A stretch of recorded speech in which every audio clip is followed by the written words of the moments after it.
Welcome, everyone. I have a feeling that we're going to have some more people joining us over the next couple of minutes. As I mentioned a little earlier, I'm Tanya Histand. I work with AFSC in the Philadelphia office. I'm calling in tonight from my home in Philadelphia. And I welcome you all to this great opportunity that we have tonight. I am joined tonight by Douglas Juarez, who is calling in from Guatemala City, and he is the Regional Human Mobility Coordinator for AFSC in Latin America and the Caribbean. I am also joined tonight by Karen Romero, and she is a consultant with AFSC Latin America in our Mexico program, and she is calling in tonight from Tijuana. So we are calling in from a number of different places, and this is kind of the amazing thing about a virtual meeting, that it allows us to talk to people from a lot of different places. So we're going to start out with a presentation. Douglas and Karen have a PowerPoint they're going to share with you. And then at the end, we've reserved a bunch of time for Q&A. So just generally, I think some of you may already know this, but for anyone that is newer to AFSC, AFSC is an international organization, and we do have programs in over 30 cities in the United States, and we also have programs in Africa, Asia, the Middle East, and Latin America. And as I mentioned earlier, today we're going to be focusing on one of our Latin America programs. And what is interesting about this program is it works cross borders. So as I mentioned, we have Karen calling in from Tijuana on the northern border of Mexico. And then we have Douglas, who earlier this summer, I think it was in June, he was able to go and visit the southern border of Mexico that borders Guatemala. And he's going to be sharing about some really new work. So this is new information, and we're happy to share it with you tonight. And the other thing I did want to mention is that in the news in the United States, something we've been hearing about a lot is the migrant caravan. And so I want everyone to recognize that both Douglas and Karen are calling in at a time and a day where they're essentially working 24/7 is what they told me. So I just want to give them a lot of appreciation for taking this hour tonight to talk to us all. Well, they are living in a region that is in crisis right now. So thank you both, and I turn it over to you. So thank you everybody to be here, and thank you to be interested in knowing more about AFSC is doing in the region. I just want to take 1 minute to talk about this situation, about the context of migration in the region. I don't know if everybody has the opportunity to see the news about this exodus of Central American migrants looking for going through United States. So there are a lot of there are thousands of people, something that we have never seen before, maybe at the time of the internal wars in the countries.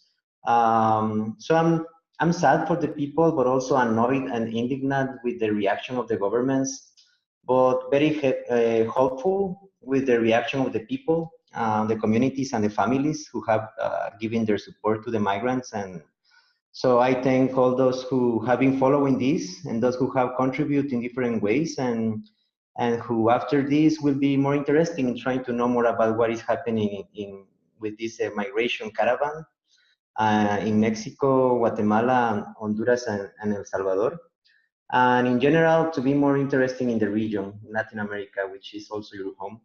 And if you allow me, I want to dedicate this webinar to them, to the migrants, to the women and children, and the refugees who have left their homes, their communities, and looking for better conditions. And so on their way, they find physical and social barriers, such as discrimination, and more often they find violence and armed forces who identify them as a national threat.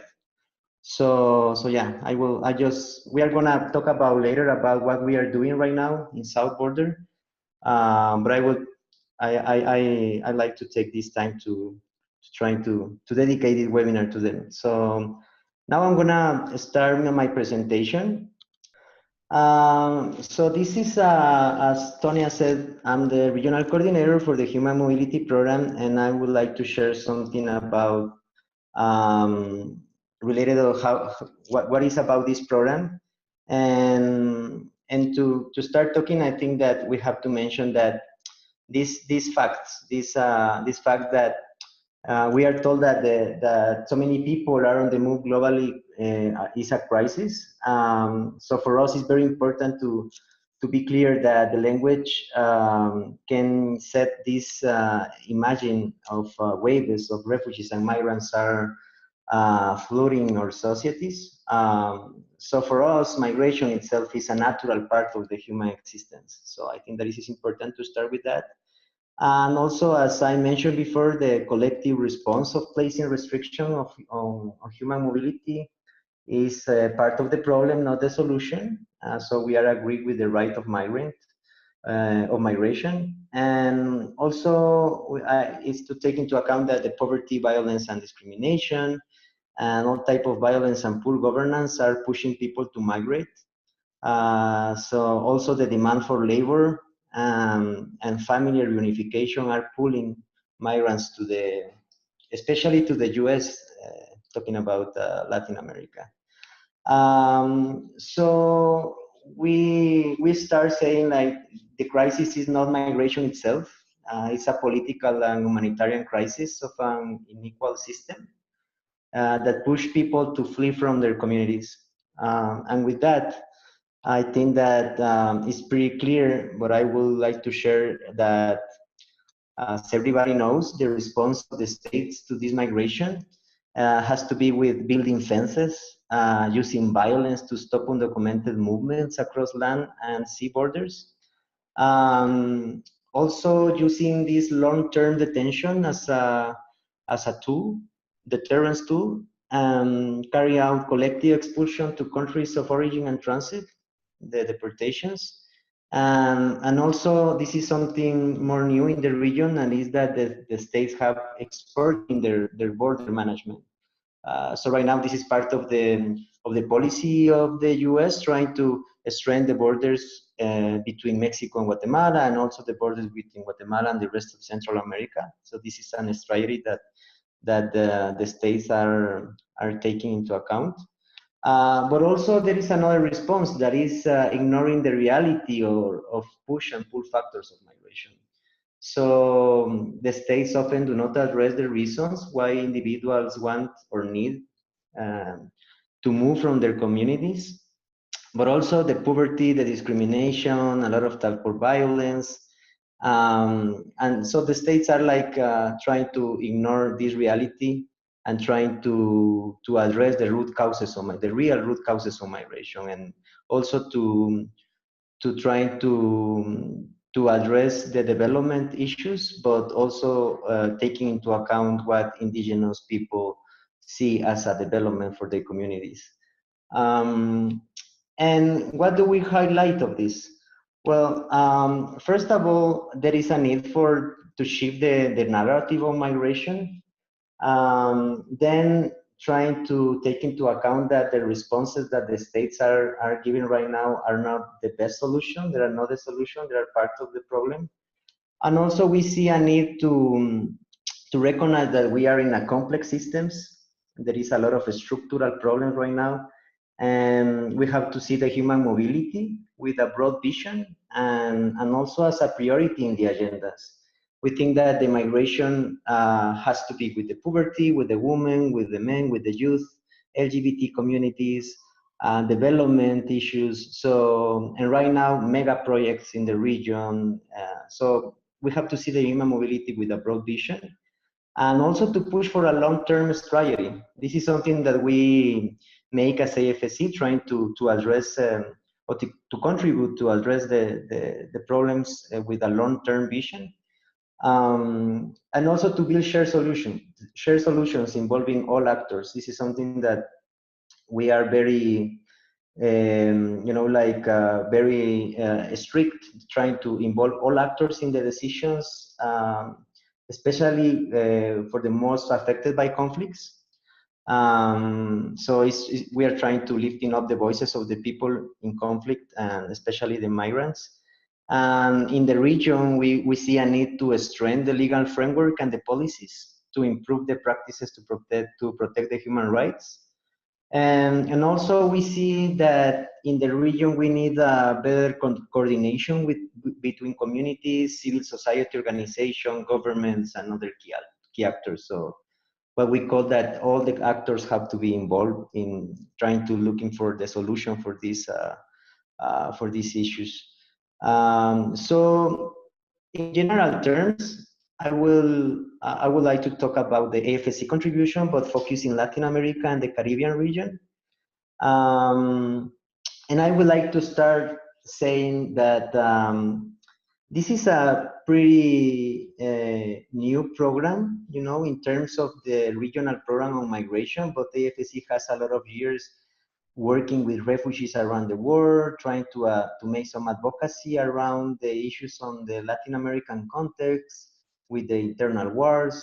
So, but in terms of this regional program, we try to identify that there are a lot of organizations, there are a lot of faith-based organizations, NGOs, academy, a lot of key actors that are working in the region around migration. But at least 4 years ago, we see like these actors were doing advocacy, awareness. They were giving services like shelter, legal services, and other kind of humanitarian assistance. And some of them have some strategic information, you know, like data research and also trying to get some information into the news.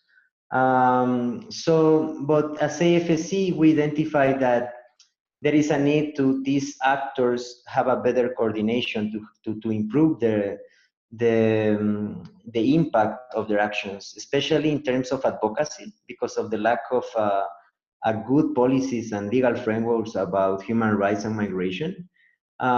So this is we we arise to this idea that if the key actors work in a collaborative way, they have more and better tools, and there are some dialogue spaces with public sector. So their action will have a greater impact. So this is like the of idea that move to the program to make the regional strategy. So in this framework, we have 4 objectives for all the region, and the first one is to try to strengthen the capabilities of the key networks of the countries, to make some advocacy, social audit, awareness actions, and now we are trying to push a little bit and trying to also strengthen capabilities for a better coordination in terms of direct protection, assistance, and other services. Especially because in terms of advocacy right now, the region is like it has a very difficult context right now to make advocacy, because we have a lot of restricted spaces to make advocacy and to have dialogue with the government. So we see very important right now because of the context, to also try to strengthen capabilities to coordinate also in terms of the protection and direct services.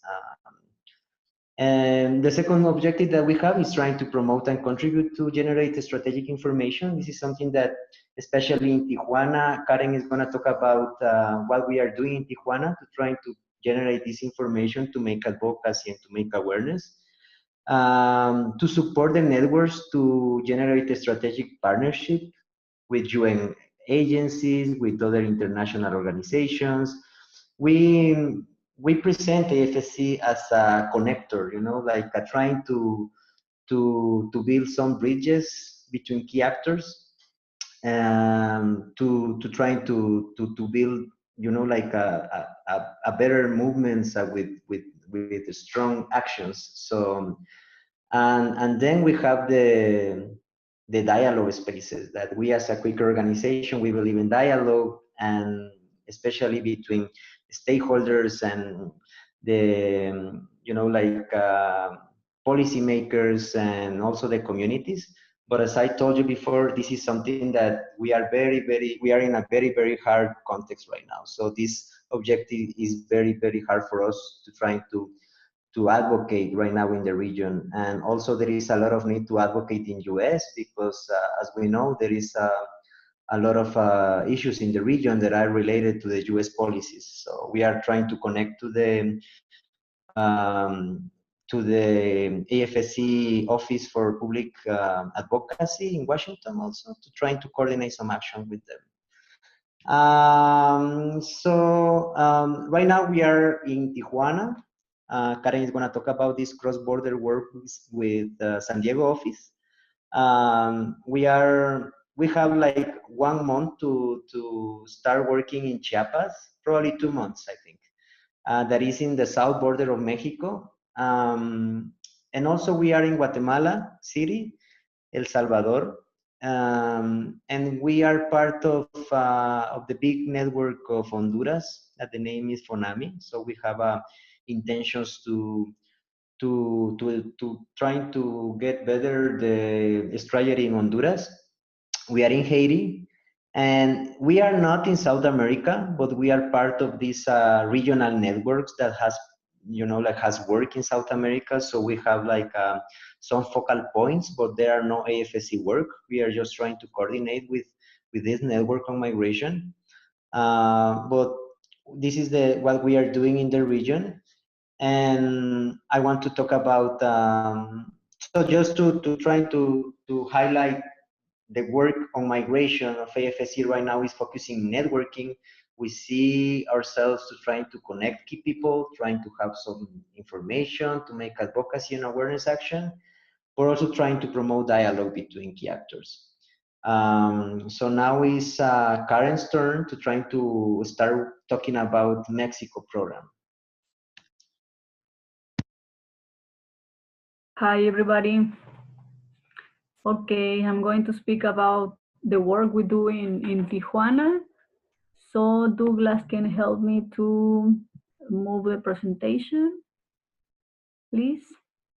Okay. Okay, first I'm going to speak a little bit about the context of the country. Okay, we have some of the world's highest index of corruption and impunity.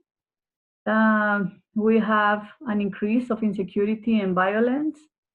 99% of the crimes committed against undocumented immigrants remain unpunished. 10,000 of people have been killed in drugs-related gang violence in the past decade.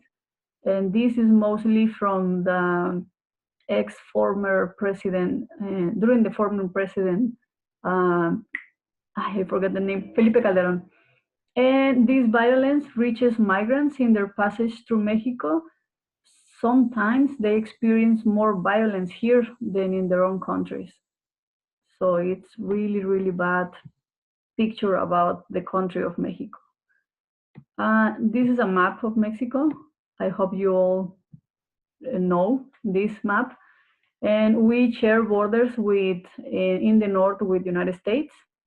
We share border in the south with Guatemala. We have a lot of movement inside Mexico. We have displaced forced people from Michoacán, Guerrero, and Oaxaca. So the country itself is, we have a lot of human mobility. And just you to know. And next, please. Next. Okay. These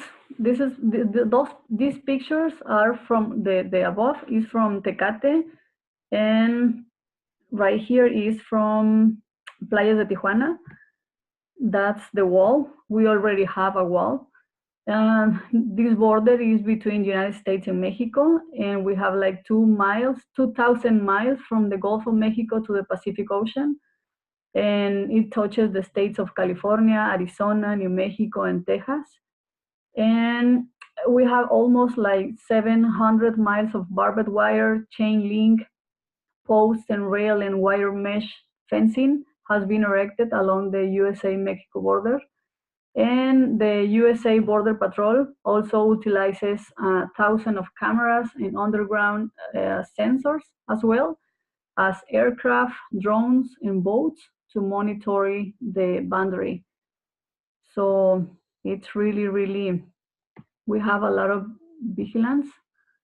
Okay, the USA-Mexico border has been an humanitarian challenge for years through the Clinton, Bush, and Obama administration. As you know, Obama, by numbers in migration, is the deported in chief.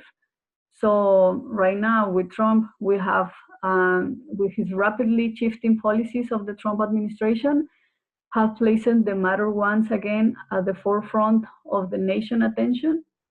And in the border, we have violence, of course. We have drug cartels, smugglers, coyotes, family separation, asylum seeker from internally and externally.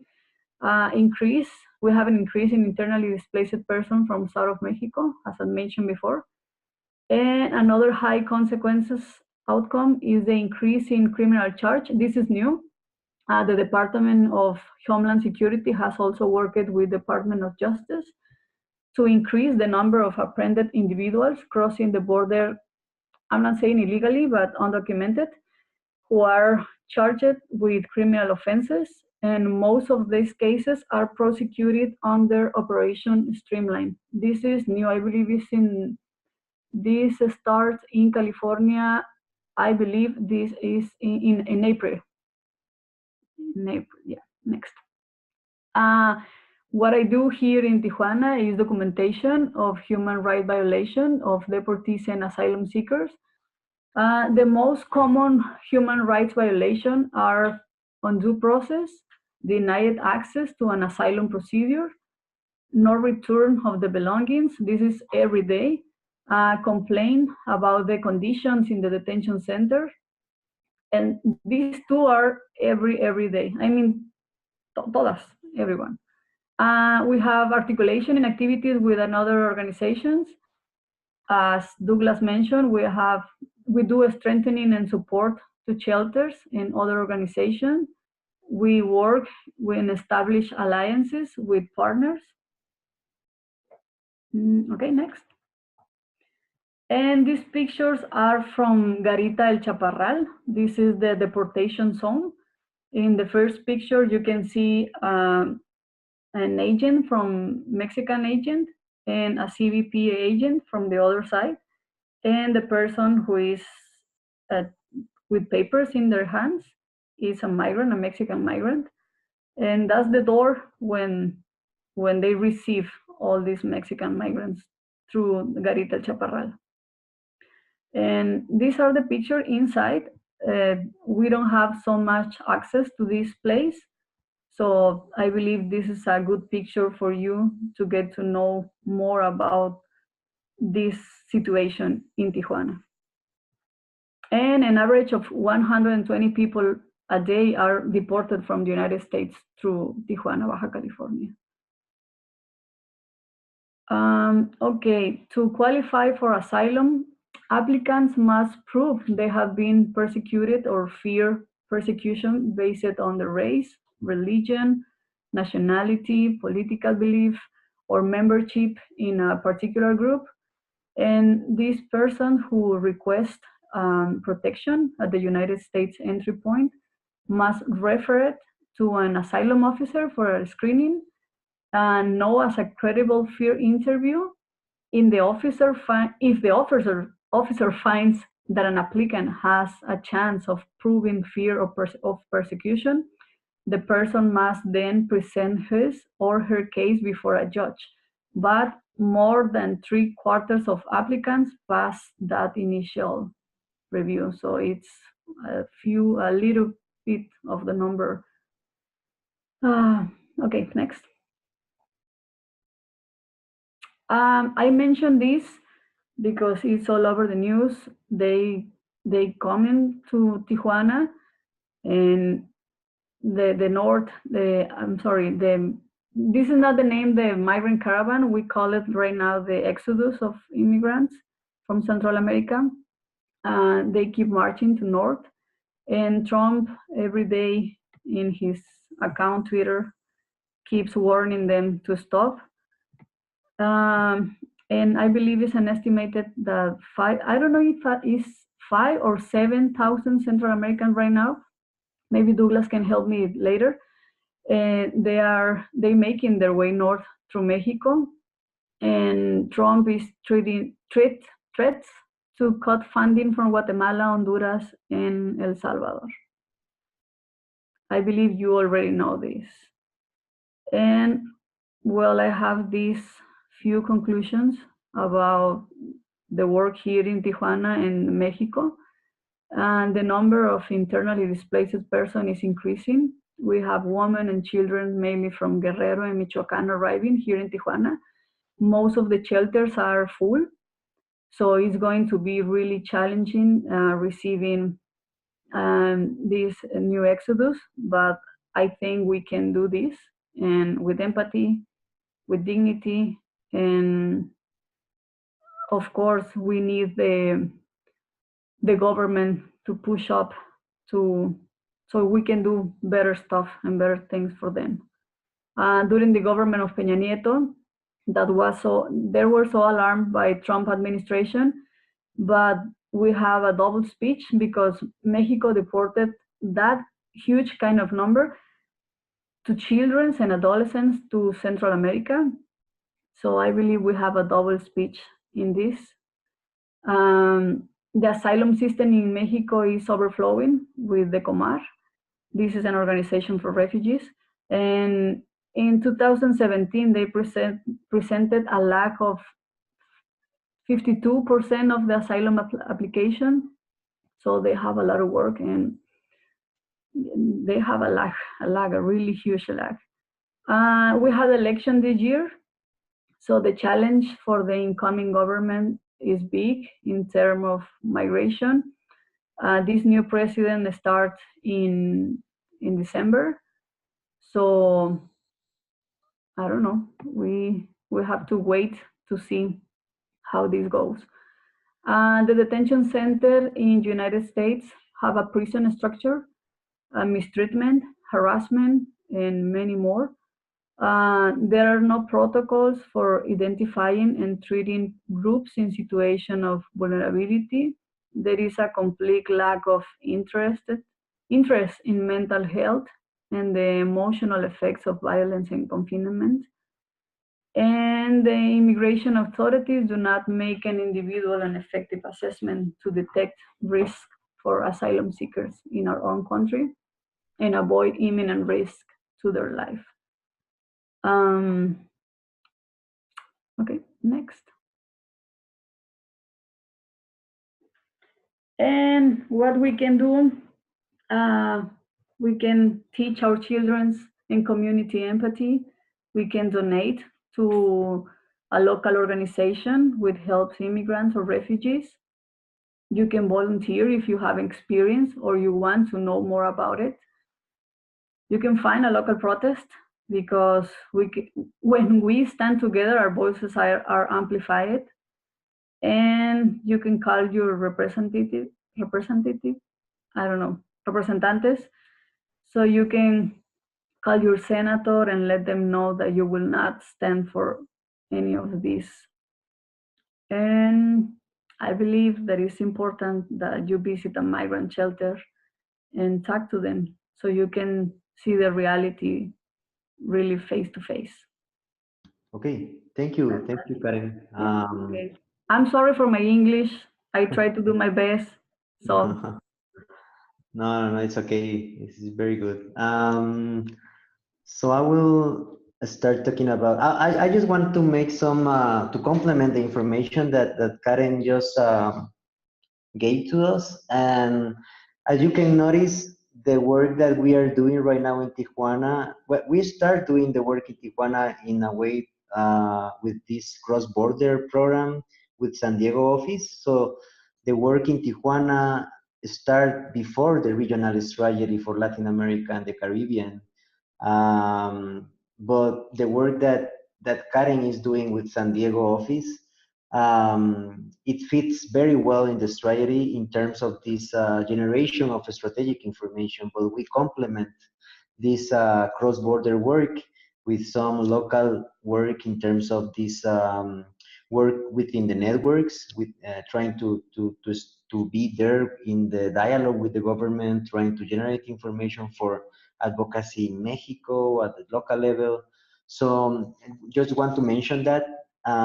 So now we have like a mix of the cross-border work with the AFSC San Diego office and the Latin America and the Caribbean strategy right now. So because this is something that I want to highlight, that is the networking. You know, the work that we are doing in the countries is trying to contribute to the network, and the first contribution that the AFSC makes in the network is trying to have one people 100% dedicated to the network, trying to support the network needs, trying to plan together with the other organizations, some collaborative work, trying to push the organizations to work, you know, more closely between them, and trying to engage other movements, other networks. So our first contribution is to be there, you know, like, and support the networks, because we know that a lot of organizations has their own agenda. You know, they are giving services, they are trying to get some information. There are shelters, there are you know, like advocacy organizations, but we really believe that to be there and trying to promote this collaborative work has a lot of difference in the networks, makes a lot of difference in the networks. And also we support activities, specific activities about strengthening the capabilities. For example, right now we are trying to make some workshops in Guatemala, trying to strengthen this documentation of human rights for the organizations in Guatemala and Mexico border. Because they don't have that kind of skills. Also to trying to be, you know, like the coordinators in some moments, to trying to reach or to gather, or to try to put together information to make reports. For example, and this is very important reports. For example, we made reports in Mexico about internal forced displacement. We support this roundtable against the internal forced displacement in El Salvador, to trying to generate the annual report of internal forced displacement in the country. In Guatemala, we support in terms of the human resources, you know, to trying to be there, but also with, you know, with money, to trying to have this. These reports about migration workers in Guatemala, and trying to present to Geneva, you know, so trying to make advocacy in that level.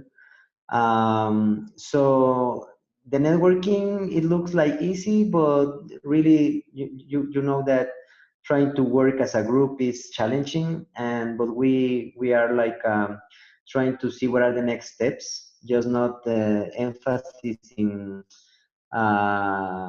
advocate or awareness action, but also to trying to be more in touch with the people, because we are not working directly with the people giving services, but this is something that we would like to explore in the future. You know, to trying to connect the advocacy and the networking with the directly work with the communities, migrants, refugees, or probably indigenous people that are that have resistance for mega projects, for example, that is very more usual way to have evictions and to have internal forced displacement. So this is something that we are taking into account for the future, but right now we are focusing in the networking. And we're gonna move to the south border. I'm gonna be quickly. Right now we are starting work in Chiapas. This is Chiapas is a state that you can see in the map that is at the border of Guatemala. Almost all the border of Guatemala is with Chiapas. And why in the border? Well, we have a very good experience with Karen in Tijuana, and we realized that Mexico is a federal country, you know, and that it was it's gonna be like very difficult to have this advocacy at national level at the beginning, but also because we realized that border between Guatemala and Mexico is getting more, it has a lot of issues. For example, we have these mega projects. This is a map that I can share with you later, and you can see with time. But this is a map of the border. This is Guatemala and Mexico. This is Chiapas. And as you can see, there is a lot of mega project. There is a lot of military checkpoints. There is a lot of business initiatives, and also there is a lot of mining, initiatives, and a lot of mega projects, and like large scale projects. So this is a very, very interesting, and more than interesting, we have a lot of issues there, in terms of human rights violations. Also, we have this idea of US to trying to move their border to Mexico and Guatemala, and also to Guatemala with the rest of the Central America. So to be at the border, we think that is very, very, very important in terms of migration. And for that reason is that we moved to the south border of Mexico, and we have like 1-2 months to start working then. And what are our plans in Chiapas? Well, we are already part of the cross-border roundtable on migration and gender coalition. We are members in Guatemala, but now we are going to strengthen this network that is that has this idea to have this monitoring system of the border. So we think that is important that David Tobasura is our new consultant there, and he's gonna strengthen especially the research commission of this cross-border roundtable to try to generate information about what is happening in the border. Also, we are part of 2 groups right now, and we are gonna start doing some monitoring of the detention centers. There is a group that is more national level that are making advocacy about the detention, the migration, the detention itself. It's a way of torture, trying to make advocacy. We don't want to improve the condition of the detention centers. This group wants to really, this group work together, the monitoring group at the south border and the group of detention as a way of torture. And they are trying to find some information that let them make advocacy in terms of not to improve the condition of the detention centers, but to close the detention center, because all detention, all deportation is a way of torture. So we are engaged in these 2 groups, and we are going to support the research about the monitoring, and also to make advocacy at national level. And right now we have this migrant caravan, or exodus, as the Mexican NGOs are calling this this issue. Is more than 5,000. I would like to say, as we have David, the consultant in San Cristobal de las Casas, we make this travel to Tapachula. There is also Chiapas in the south of Chiapas, and to build, monitoring and trying to strengthen the local and national civil society organization and community-based organization to, trying to document the human rights violation in this caravan, and also to help coordinate a response, to the people's need on the ground. And also we have seen in Mexico and Guatemala and other countries, and this is something that I would like to highlight, that is the solidarity and the support of the civil society organizations and communities, families, and with those that have been forced to leave their countries. It's something that we are very, very, emotional to see the response of the people. Trying to be the opposite of the government, that have the response of the repression and the violence against the migrants. So we have David right now. He has been there for almost three years, 3 days, and we have David there, and we are gonna start thinking about other ways of support. This context right now, that as these Mexican organizations at the border say, there were more like they were more like 7,000 people that have entry Mexico right now, and also there is more than a thousand migrants that are in the detention centers, what Mexican government calls shelters, or these detention centers, and also there are like 1,000 people in Guatemala side, so there is like almost 9,000. And we are trying to support the shelters in Guatemala City as long as we can, trying to be there and trying to support the tasks that they have to do, because we don't have anything else right now to try to support them. And we can have information with that in terms of there is a lot of groups right now that are crossing borders with Guatemala and Honduras, and the Casa del Migrante in Guatemala City. They say like there are a lot of groups, like 100, 200 each night, sleeping in the shelter and trying to go through Mexico at the other day. So we don't have like official data. This is something that we have to mention. But all the shelters are the people in the border. They say like probably we can have with all these points, probably we can be like there can be like 10,000 people in terms of the border with Honduras and Guatemala that they want to get out of the country, and Honduras government doesn't allow them to get out of their own country, and all the like the way to Guatemala. And also there is a lot of people that is trying to get back to Honduras because they find a very hard conditions. So yeah, I think that this is all for this for the work in Chiapas, and this is all for us. I think that we have some time for questions. So thank you, Douglas and Karen. I want to give you deep appreciation for sharing about your work with us. I had mentioned earlier, if you have a question, please go ahead and chat those. I also want to point out that we are joined tonight by Pedro Rios, who is the director of our San Diego program, and he made himself available tonight and is on the call. So we have 3 people here to answer your questions. I'm getting some feedback on chat. You can maybe see. Wonderful presentation. Thank you. So one question that I have, I'm curious, and this is something I feel like we get asked a lot. So I'm curious what your response, Karen and Douglas, would be.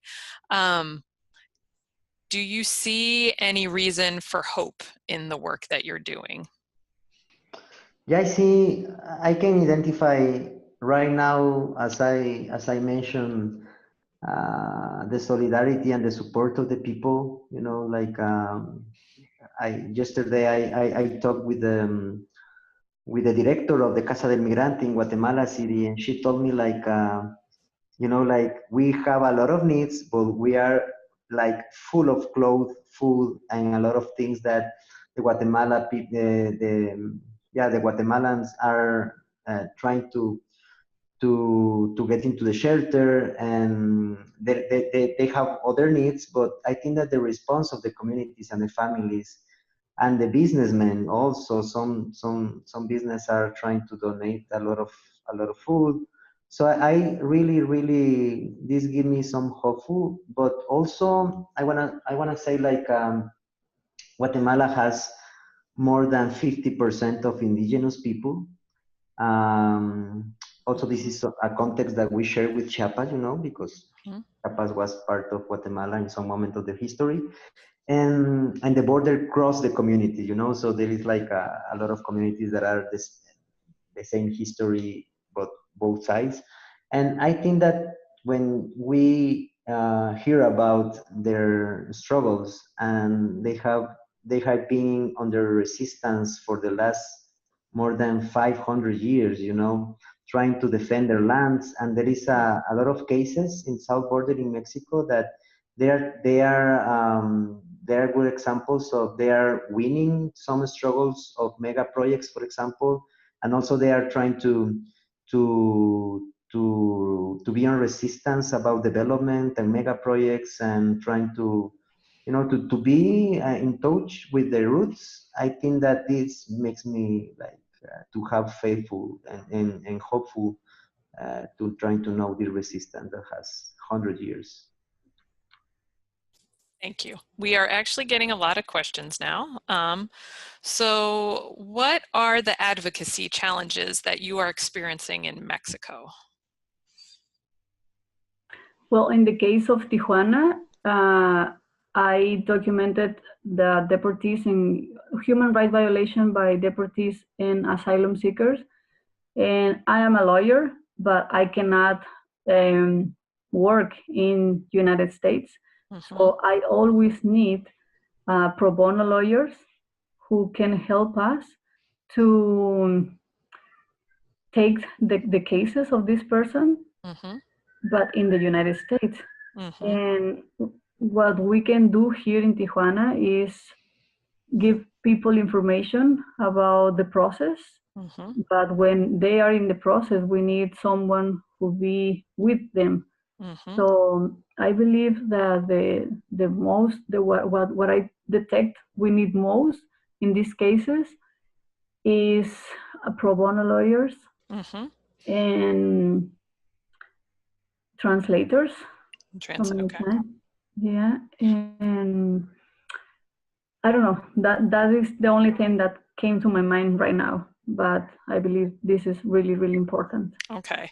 Well, and I will mention that we have a comment from Glenn Peterson, and he was in Southern California. I remember that they're providing legal services to migrants in the U.S., and so he was asking what kind of legal services are needed in Tijuana, as some of their legal professionals are interested in volunteering there.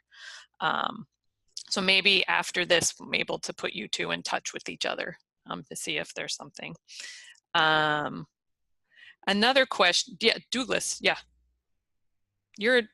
Can't hear you, Douglas. Sorry, oh, there. sorry. Now we're good.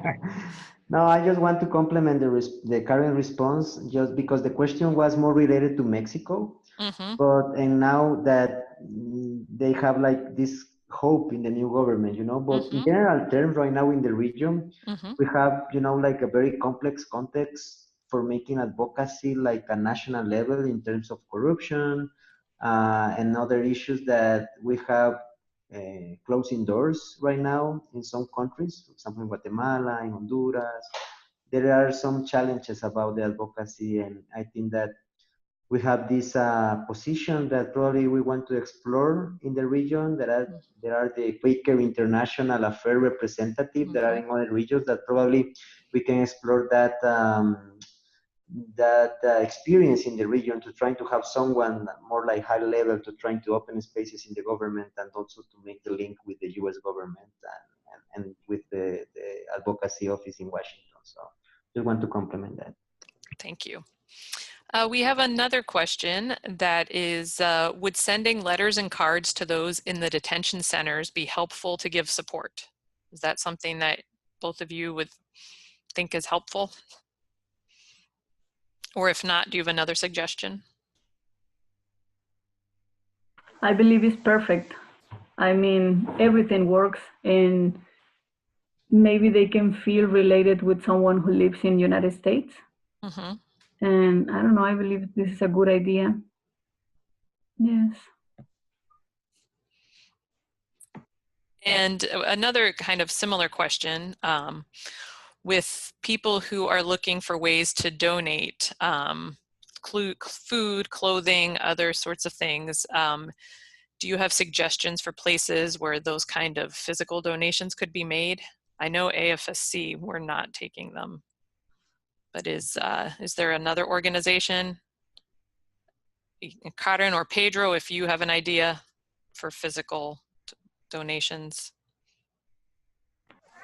Well, here in Tijuana, we have a lot of shelters, and people from all over the country and from the United States, they came to Tijuana and give the shelters clothes, even money. But ok, lo voy a decir en español y probablemente Douglas me pueda ayudar. que busquen organizaciones que estén como con años de trayectoria para que puedan entregar la ropa directamente a los migrantes. Hay muchísimos albergues. Bueno, lo voy a cortar ahí para que Douglas pueda traducir. She just mentioned that that she recommend that you have to look for the NGOs that has years of experience, just to be sure that they are gonna have the the capacities to try to share to bring this close to the people. And yeah, I think that, yeah, and there is a lot of shelters with a lot of years with experience. Thank you. So here's a question about the southern border. Is this information at the south border being documented by the AFSC? And what can we do in Guanajuato to help and to be prepared, since Guanajuato is a key state before migrants choosing a route? Is there a way we can anticipate the number of people and approximate dates? Okay. Yes and yes. I think that the solution of this is to try to put in touch with David, that is our focal point in the south border, because the information that we are documented in the south border, this is not AFSC information. We contribute with the networks to have this information. We have the first report on detention centers in June of this year, but AFSC was not part of the network at that moment, but we have the report. So the next reports probably we are gonna support, and we're gonna bring some information about the monitoring that David is gonna make in the detention centers, but also in this network about the cross-border roundtable on migration and gender. There are some monthly, reports that what is happening in the south border. They are in Spanish, and we can share with the people that wants to have this information. It's public. Yeah, and to be prepared, I think that I have to put in touch with David, because what he is our focal point in the south border. He had more information, but also we have no 100% the information about the route, because they all the nights they have this assembly with the thousands of people, and they make decisions about which is the next state or the next city that they, or the next community that they are gonna go through to in Mexico. So they are starting the caravan like at 3 a.m., 4 a.m. in the morning because of the heat. So every night they have this assembly and trying to make some decisions. So it's a little difficult right now to have the route, but yeah, we can have some information each day through the organization that it's gonna be like, they're gonna be like 100% with the people, we hope, because we don't have right now the capacity to be there 100%. David just came back to San Cristobal to be with his family, and then we're gonna see if he can join later to the caravan. Thank you both. We have one more question. I think we have time to answer that. Deportees have complained to us, this is Glenn in Southern California, that the Mexican consulate has not returned their property when someone is deported. Is that an issue? Is that something you've been hearing? In Tijuana, yes, a lot. And maybe if Glenn can help us, it's okay. We can share some cases with him. Okay. So Glenn, maybe you can reach out to me after this call, and I can put you in touch with Karen and get you two connected. But I want to first of all thank our presenters, Douglas and Karen, tonight. I want to respect that we have one more minute till it's 9 o'clock, and everyone, I know they both have a lot of work to do.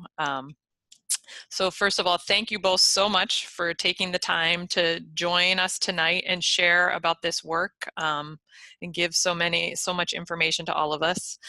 We really appreciate it. And I thank you to everyone who called in to join us tonight.